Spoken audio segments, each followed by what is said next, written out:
안녕하세요. 저는 인터넷 쇼핑몰을 운영 중인 30대 초반의 여자입니다. 갑자기 어디선가 큰 돈이 유산이라는 이름 아래 생겨본 적 있으세요? 저는 최근에 영화나 드라마에서 주인공에게 일어날 일처럼 그렇게 유산을 상속받았습니다. 그 유산 때문에 신기하기도 하고, 감사하기도 하고, 괘씸하기도 하고, 쌤통이기도 한 일들이 최근 1년 사이에 일어났답니다. 갑자기 생겨난 유산이라는 돈만으로도 정신이 없는데 그 돈을 따라오는 여러 일들도 어이가 없더라고요. 참 돈이라는 게 원래 사람을 그렇게 만드는 건지 모르겠지만 말이죠. 제가 2살이 될 때쯤 저희 엄마는 절 데리고 아무것도 없이 무작정 이혼하시고 지금까지 혼자 사십니다. 이혼의 이유는 아버지가 바람을 피우시고 저와 저희 엄마를 내쫓다시피 하시고 새로 살림을 차리더래요. 그런데도 저희 친가에서는 딸을 낳으니 그런 일이 생기는 거다. 그러게 아들 낳았으면 이런 일이 없었을 거 아니냐. 라고 하면서 외면했다고 들었습니다. 할아버지는 부산에서 꽤나 유명할 만큼 큰 사업을 하시는 분이었는데도 위자료는커녕 이사 비용도 받지 못한 채 엄마는 이혼을 하셨다고 알고 있습니다. 그 후로 저는 아버지라는 존재는 없는 채로 살았습니다. 물론 어릴 때는 왜 나는 아빠가 없을까? 아빠는 왜 날 보러 오지 않을까? 하며 종종 그리워도 해보고 슬펐던 적도 있었습니다. 하지만 항상 절 위해 애쓰시는 엄마를 보며 얼른 돈 많이 벌어 엄마 호강시켜드려야지 하는 생각이 더 컸던 것도 같습니다. 엄마는 아빠에 대해 이야기하는 걸 굉장히 꺼리셨는데 가끔 절 보면 너무 닮아서 생각이 난다고 할 때가 있으셨어요. 그때 그 눈빛이 너무 슬퍼서 엄마 앞에서 아빠 이야기하는 일은 제 스스로 점차 금기시킨 것 같기도 합니다. 그렇게 제 삶에서 아빠라는 사람의 자리는 없는 채로 살았습니다. 그런 저는 어릴 때부터 치장하기 좋아하고 패션 감각이 좋다는 얘기를 들어서인지 저는 자연스럽게 패션 관련 학과를 갔습니다. 공부를 잘 하진 못해서 전문대를 갔는데 취직해보니 너무 경쟁과 견제도 치열하고 제가 하고 싶었던 일과는 멀어져서 창업을 준비하기로 했습니다. 그래서 일단 동대문 야시장에서 작은 점포를 열었습니다. 거기서 실전부터 부딪히며 배우자 싶었거든요. 옷이 아니고 각종 패션 소품 샵을 열었는데 최신 유행에 맞추어 준비를 하다 보니 반응이 나쁘지 않았습니다. 주변 상인들로부터 저희 제품을 찾더라고요. 그래서 3년 정도 매장 운영하다 온라인 쇼핑몰까지 열게 되었죠. 완전 대박까진 아니지만 지금은 직원이 7명인 사무실도 운영하고 있습니다. 수입이 어느 정도 안정적이 되고 자체 디자인도 개발하고 있는 단계가 되었을 때 엄마 일도 쉬시라고 하고 전업주부 시켜드렸습니다. 엄마는 본인 신경 쓰지 말고 좋은 남자 만나서 결혼하라고 하시지만 그럴 때마다 엄마나 시집가. 나는 나중에 애만 낳을게. 엄마도 혼자서 나 이렇게 잘 키웠잖아. 하곤 합니다. 전 진짜 결혼 생각이 없거든요. 아무래도 아빠의 빈자리가 그 영향을 끼친 것도 있지만 지금까지 만났던 사람들도 제가 생각하는 이상형이 아니었나 봅니다. 그래서인지 결혼이 막 하고 싶진 않더라고요. 그런데 절 닮은 아이는 좀 있으면 좋겠다 싶어 유명 방송인처럼 싱글맘이 되어볼까 하는 생각은 하게 되었습니다. 엄마는 그런 저를 보며 아무리 너가 능력 있어도 남편 없이 애 키우는 게 보통 일인 줄 아니? 라며 혀를 차시지만요. 그렇게 저와 저희 엄마는 평범한 일상을 살고 있었습니다. 1년 전 그 일이 있기 전까지는 말이죠. 그날 어떤 남자가 사무실로 찾아왔더군요. 본인을 한효순 씨 대리인이라고 소개하면서요. 법무법인 변호사 명함을 주더군요. 낯선 이름인지라 무슨 일인가 싶었으나 그 변호인의 입에서 나온 말들은 놀라움 그 자체였습니다. 의뢰인 한효순 씨께서 임미연 씨에게 유산을 남기셨습니다. 그 유언은 이미 오래전에 작성이 되어 고인의 은행 창고에 보관 중이셨고요. 변호사인 저에게 일임하신다는 서약서에 따라 저는 이렇게 이행하기 위해 임미연 씨를 찾아오게 되었습니다. 라고 말하는 변호사님의 말은 너무 현실성이 없더군요. 그러니까 저의 친할머니가 저에게 30억 상당의 유산을 남기셨는데 이는 오로지 할머니의 뜻으로 다른 가족들은 모르게 진행이 되었고 돌아가셔서 얼굴도 모르는 할머니의 유산을 받게 된 거였습니다. 너무 큰 금액에 놀라고 할머니라는 분이 저에 대한 사랑이 이만큼인 것에 놀랐지만 갑자기 어린 시절이 떠오르며 울컥해지더군요. 이렇게나 돈이 많으면서 엄마와 나를 빈손으로 내쫓다니 말입니다. 그래서 괜한 오기에 감사히 받겠다고 했습니다. 그 시간들에 대한 보상이라고 생각이 들었거든요. 서류에 사인을 하고 나니 유언장을 주셨습니다. 유언장은 짧았지만 할머니의 마음은 대강 헤아릴 수 있었습니다. 미연아, 이렇게밖에 너에게 연락을 할 수 없었던 이 할미를 이해해 주겠니? 아들의 일이라 아들 편에 서고 싶었다. 하지만 시간이 흐를수록 너에게 생기는 죄책감과 부채의식은 어쩔 수가 없구나. 널 처음 품에 안았을 때 그 포근함을 기억한다. 참 앙증맞은 아이였어. 그런 너를 그렇게 보내고 하나도 마음이 편치 않았다. 내 아들놈이 지은 잘못이지만 그 사실을 외면했던 나의 잘못도 있는 탓이겠지. 미안하구나. 이렇게라도 너의 그 시간들에 용서를 빌고 싶구나.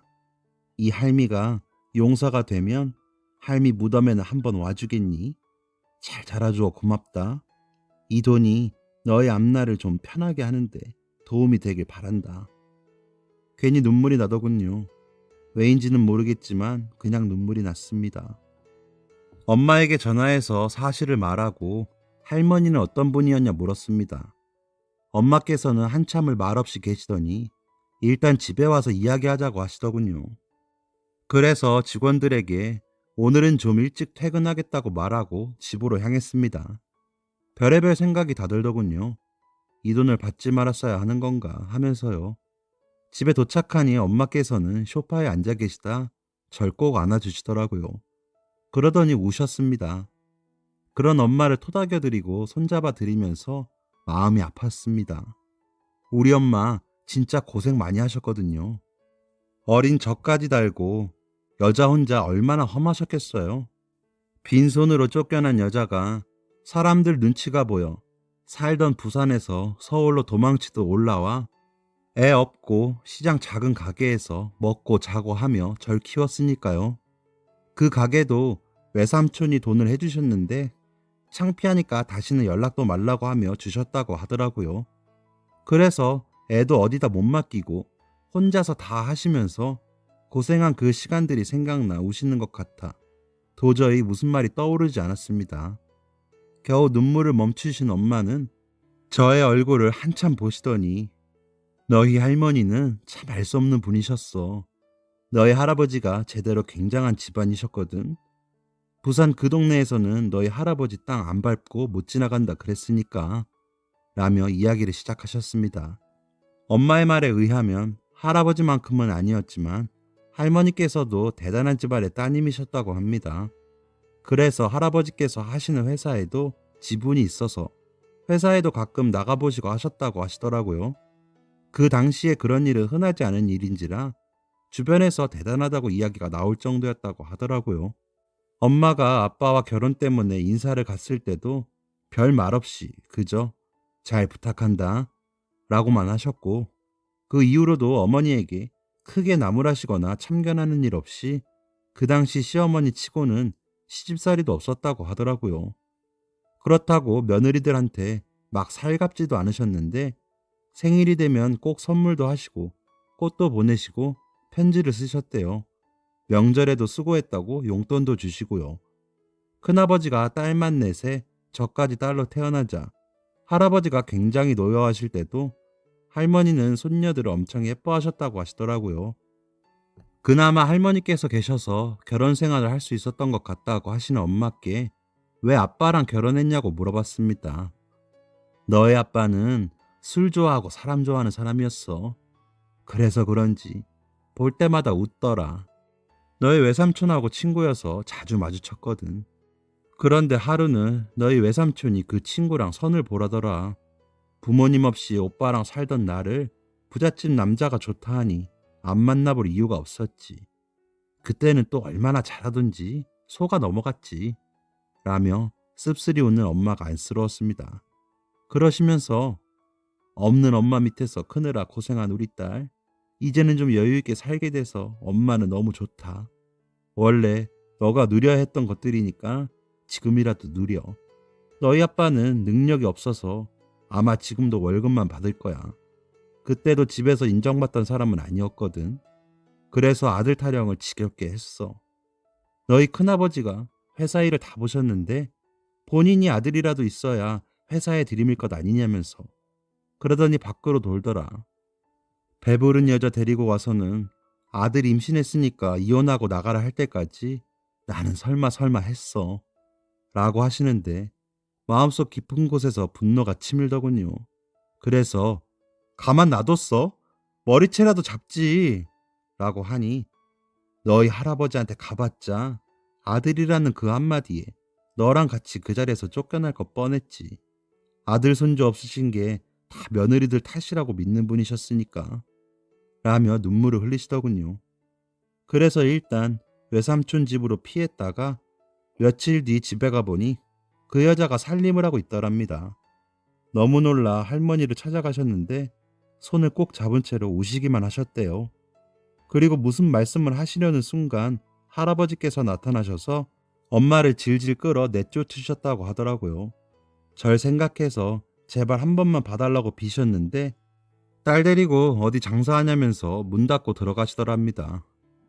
외삼촌은 할아버지의 하청업체를 운영 중이라 뭐라고 큰 소리도 못 내고 엄마와 저에게 최대한 멀리 가라고 하시면서 돈을 주셨대요. 엄마는 그 돈이 얼마인지도 모르고 서울로 올라오는 기차를 탔고 그 후로는 부산 생각도 안 하고 사셨답니다. 왜냐하면 외삼촌이 다시는 오지 말라고 당부에 당부를 하셨답니다. 말로는 소방 맞은 동생이 창피하다고 했지만 아마도 일이 끊길까 걱정이 되셨겠죠. 그리고 얼마 안가 교통사고로 돌아가셨는데 돌아가시면서 엄마한테 미안했다고 전해달라 그랬다고 외숙모께서 그러셨대요. 그래서 그냥 부산에서 만난 사람들, 그 동네는 마음에 묻기로 하셨었다고 하더라고요. 너 아버지 쪽에서 하는 연락이나 이런 것도 혹시나 올까 싶다가도 바라지 않았는데 이렇게 유산이라고 챙겨주시다니 그냥 놀랍다. 세상에 그렇게 큰 돈을 라고 하시기에 엄마 일단 회사에 돈 좀 들어가야 할 곳에 쓰고 나머지는 엄마 가져. 엄마가 나 키우느라 고생했잖아. 라고 했더니 엄마는 손사래를 치시며 너나 해. 난 그 집 돈 싫어. 그 돈 가지고 너 시집이나 가. 하시며 웃으셨습니다. 웃으셨지만 그 얼굴이 너무 슬퍼 보여 엄마가 안쓰러웠습니다. 시장 사람들이 모두 저희 엄마 인물 아깝다고 그랬는데 이 고운 사람을 두고 바람이라니 하는 생각이 들더군요. 그날 밤에는 엄마와 함께 수많은 이야기를 하다가 잠이 들었습니다. 그간에 제가 몰랐던 친가 이야기들, 아빠, 할머니, 할아버지에 대해 할 이야기가 굉장히 많더군요. 그 여자는 아빠 사무실의 격리 직원이었는데 사모님 하더니 배불러 와서는 이제 자기가 그 자리 해야겠다고 했답니다. 여리고 고운 우리 엄마가 그렇게 몸고생 마음고생한 이야기 들으니 이제라도 돈이나마 받아서 다행이라는 생각이 들더군요. 얼굴도 모르는 그 사람들이 너무 미웠지만 그냥 다 잊자고 생각했습니다. 만나지도 않을 그 사람들에게 화내느라 에너지 쓰기 싫었거든요. 그리고 며칠 후 회사로 소장이 날라왔더라고요. 고소를 한 사람의 이름은 임찬식이라고 되어 있고요. 저희 아버지였습니다. 저희 할머니의 유산에 대해 권한이 없으니 양도된 유산을 포기하라는 내용이더라고요. 그래서 저를 찾아왔었던 변호사님께 전화를 드렸습니다. 이런 내용의 소장이 날아왔는데 어떻게 해야 하냐고 여쭈어봤더니 유언의 작성에 있어 절차상 문제가 없었고 유산도 할아버지께서 주신 돈으로 형성된 것이 아니라 할머니 개인의 것이므로 그것에 대한 답변서만 내면 재판까지 가지 않고도 기각될 것 같습니다. 제가 처리하죠. 라고 하셨습니다. 변호사님 말씀을 들으니 안심이 되면서도 화가 나더군요. 소송이라니요. 참 이기적인 사람이라는 생각에 화가 났지만 잘 처리된다고 하니 참기로 했습니다. 그렇게 한두 달 후 소송이 기각됐다는 내용을 전달받고 할머니의 유산은 제게 입금이 됐습니다. 돈은 감사한 마음으로 요긴하게 잘 쓰기로 했습니다. 그래서 일단 회사에 급한 자금들 처리부터 했죠. 그러고도 많이 남으니 부자가 된 것 같더군요.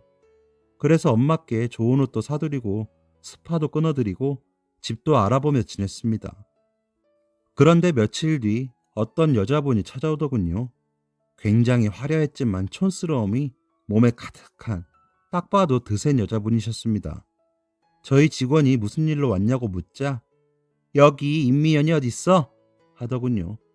그래서 제가 일어서며 전데요? 무슨 일로 오셨죠? 하고 물으니 너가 미연이니? 나 임찬식 씨 부인이야 라더군요. 그래서 회의실로 안내해 이야기를 나누기로 했습니다. 저희 직원에게 차를 부탁하고 그 여자와 마주 앉아 서로를 말없이 바라만 봤습니다. 참 어떻게 이런 여자 때문에 우리 엄마를 버렸는지 이해가 안 갈 정도로 억세 보이고 두툼한 여자였습니다.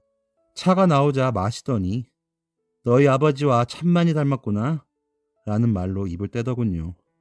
그래서 피식하고 웃어버렸더니 묻지도 않은 본인들의 신세 타령을 하시더군요. 그간의 시집살이가 얼마나 고됐는지 아들을 둘을 낳았는데 인정을 못 받는다고 하며 말이죠. 할머니가 얼마나 대단하신지 할아버지도 함부로 못하시는 양반이라 애를 먹었다며 너희 아버지는 회사에서 위치가 계속 불안하지. 너희 할머니께서는 아직도 꼬장꼬장 하시지. 너희 큰아버지께서는 자꾸 너희 아빠랑 너 동생들 빙빙 돌리기만 하고 제대로 뭘 안 주시지. 아주 내가 속이 아니다.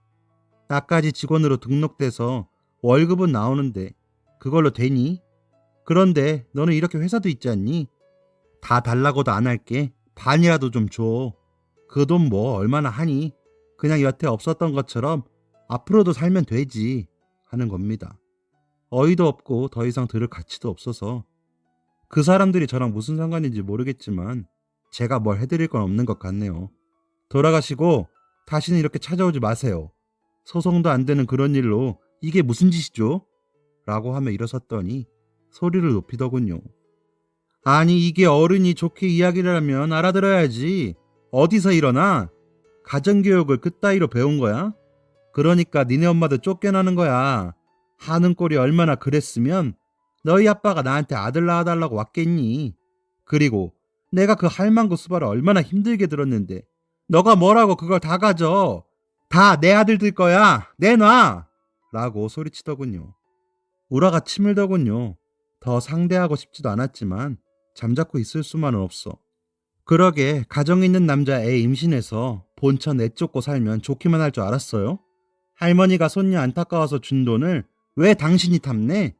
말도 안 되는 소리 하지 말고 당장 나가요! 라고 소리치자 돌아서는 제 머리채를 잡더군요. 제 비명소리에 밖에 있던 직원들이 놀라서 들어와 말리자 너희들 집단 폭행으로 고소할 거야! 라며 경찰을 부르더군요. 경찰이 오자 자신이 여기 있는 전 직원에게 여기저기 맞아서 너무 아프다며 이야기하더니 119 좀 불러달라고 절뚝거리며 난리가 났더군요. 그래서 회의실 CCTV를 보여드렸습니다. 가끔 블랙 컨슈머가 있어 회의실에 달아놓았거든요. 영상을 다 본 경찰은 아주머니 일방적으로 폭행하셨네요. 이건 파출소에서 안 끝나요. 바로 서로 보내야 돼요.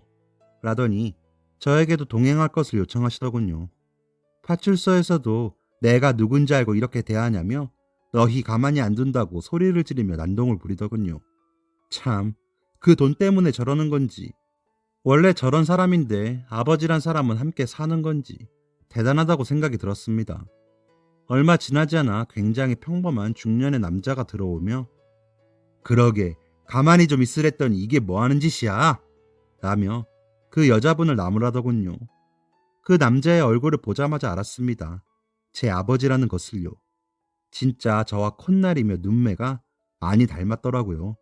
아버지는 부자 남자란 생각에 조금은 더 근사한 모습을 기대했었는지 실망스럽기도 하더군요. 엄마의 말에 의한 제 상상에 금이 간 것에 짜증이 나기도 했습니다. 어찌됐든 30여 년 만에 상봉인데 반갑기보다는 그냥 저 사람이구나 싶어 보고만 있었습니다. 그런 저를 보더니 어찌됐든 내 새어머니니까 그냥 없던 일로 하자. 안 그래도 여기 온다는 거 못 오게 했는데 사라져서 쫓아온다고 왔는데 그 사이 이 사단이 났다. 너도 그렇지. 경찰은 왜 부르냐? 하더군요. 저에 대한 미안함이나 그리움 같은 건 찾아볼 수도 없을 만큼 짜증이 잔뜩 묻어있는 표정과 말투로 저를 채근하더군요. 어이도 없고 기가 막힌데 화는 나지 않더군요. 찾아와서 다짜고짜 돈 내놔라 소리 지르고 머리채 잡은 아주머니 남편분께서 하실 이야기는 아니신 것 같네요. 30년 만에 만난 딸한테 잘 지내니 정도는 하실 수 있는 거 아닌가요? 뭐 그게 중요한 건 아니고. 어쨌든 앞으로는 이런 일 없게 해주세요. 접근 금지는 벌써 경찰분께 말씀드렸으니까 마주치지 말고 살아요 우리. 라며 일어섰더니 엄마랑 많이 닮았구나. 그렇게 틈없이 구니까 내가 정을 못 붙인 거야. 아들도 못 낳았으면서 어찌나 큰 소리를 치던지. 아무튼 저 사람이 얘기한 대로 해줘라. 우리도 그럼 더 볼 일 없어. 하더군요. 그래서 소송이 기각됐을 때는 그만한 이유가 있지 않겠어요? 그쪽이 제 아버지랑 할머니께서 저한테 그 돈을 주신 건 맞겠지만 우리 엄마랑 저 그렇게 버려놓고 양육비 한 번은 안 주셨잖아요. 위자료랑 양육비 못 받은 거 소송으로 한번 해볼까요?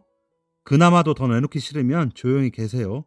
제가 참아드리는 건 이번 한 번이에요. 라고 이야기한 후 파출소에서 나왔습니다. 뒤로 들리는 그 여자의 괴성에 머리가 울리는 것 같았습니다. 그래도 부모라고 뭔가를 버린 사람처럼 온몸에서 피가 다 빠져나가는 느낌이더군요. 그 자리에 주저앉고 싶었지만 혹시나 그 사람들이 볼까봐 그러지도 못하고 후들거리는 다리를 겨우 붙잡고 사무실로 돌아왔습니다. 자리에 앉아서도 아무 일도 못하겠더군요.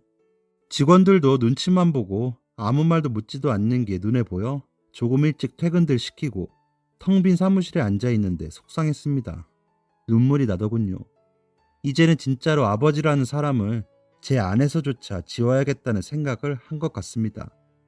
상상 속에만 있던 사람들이 실체가 있어지니 미워하는 마음이 너무 커져서 감당하기가 벅차더군요.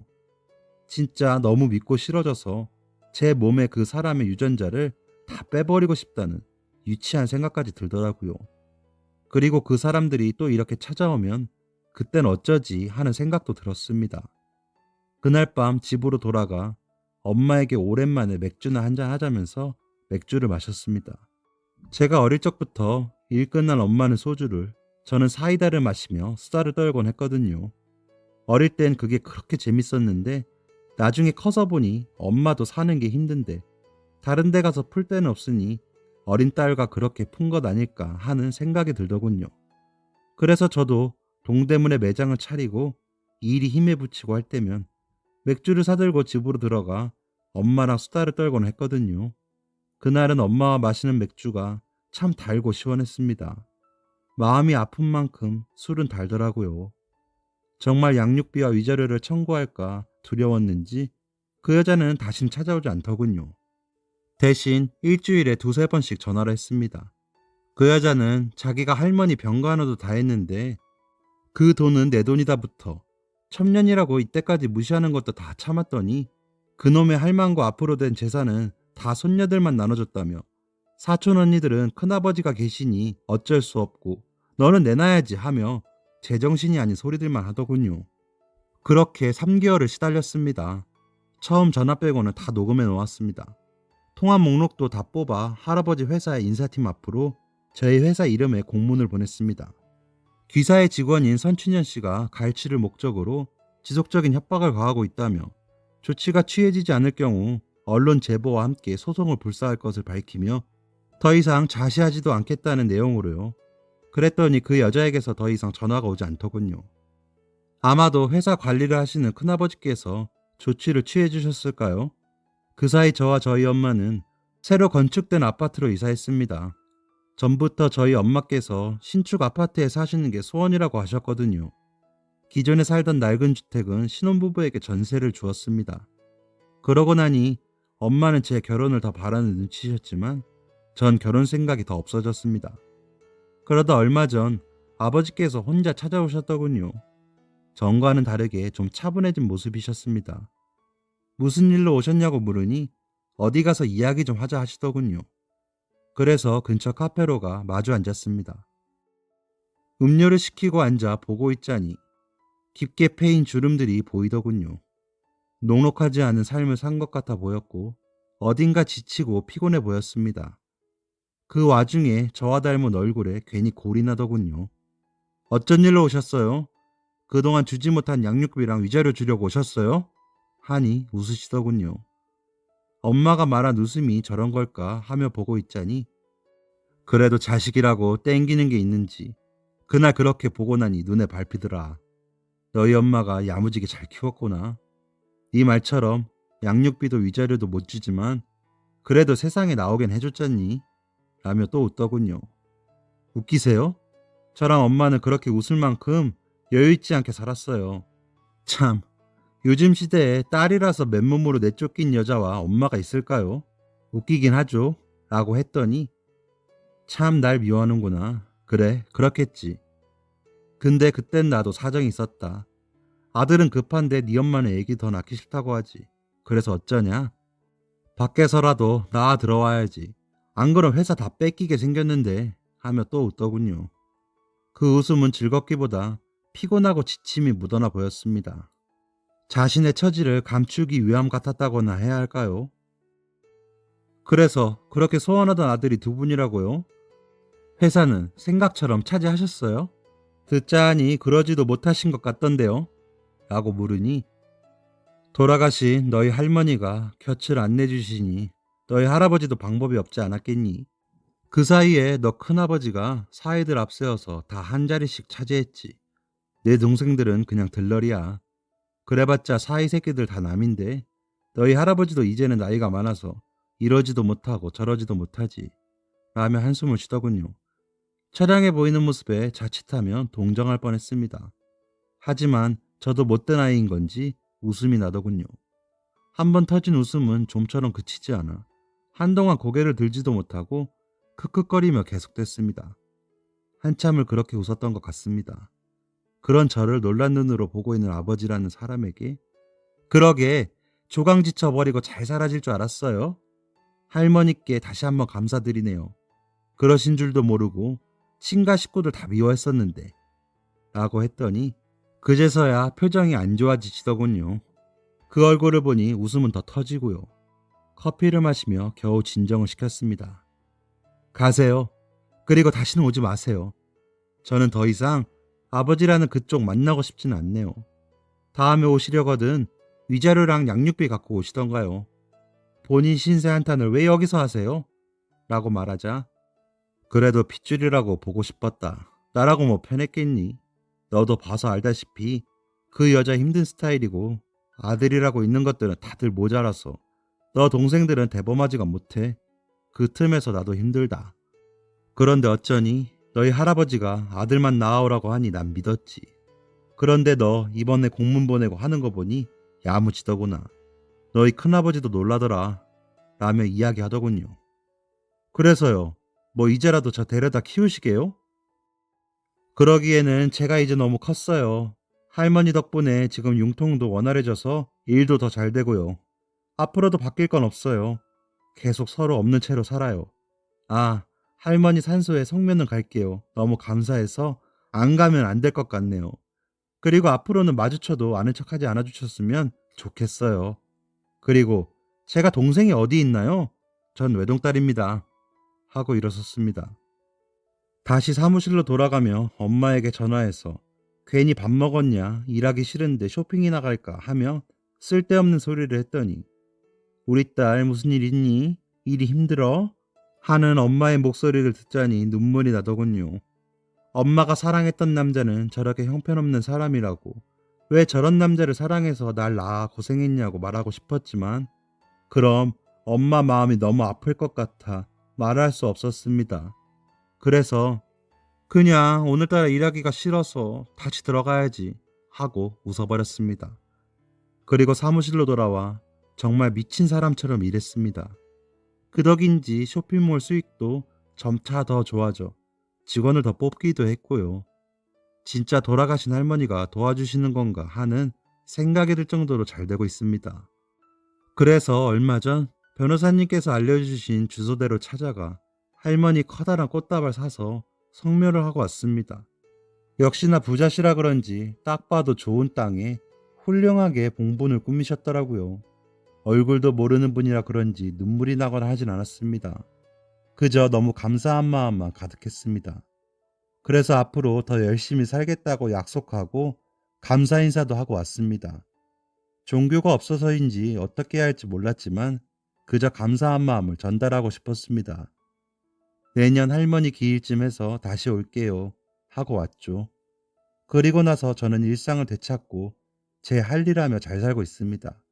아니, 더 열심히 살고 있습니다. 저에게 더 큰 목표도 생겼기 때문입니다. 형편이 어려운 미혼모 가정들이나 한부모 가정 아이들을 후원하는 단체를 만들고 싶다는 생각을 가지고 있거든요. 지금은 2가정 정도 후원하고 있습니다. 더 열심히 해서 더 많은 어려운 이웃에게 나눌 수 있으면 좋겠습니다. 저한테 일어난 이 현실감 없는 행운 이야기를 들어주신 분 모두에게 다른 형태로 행운이 일어나길 바라겠습니다. 건강하시고요. 그리고 혹시나 그분들이 이 사연을 들으신다면 마음을 곧게 쓰셔야 아드님들이라도 일이 잘 풀릴 거라고 전하고 싶네요. 이만 마치겠습니다. 감사합니다. 지금까지 사연 들어주셔서 감사합니다. 사연이 재밌으셨다면 구독과 좋아요를 눌러주세요. 감사합니다. 안녕히 계세요.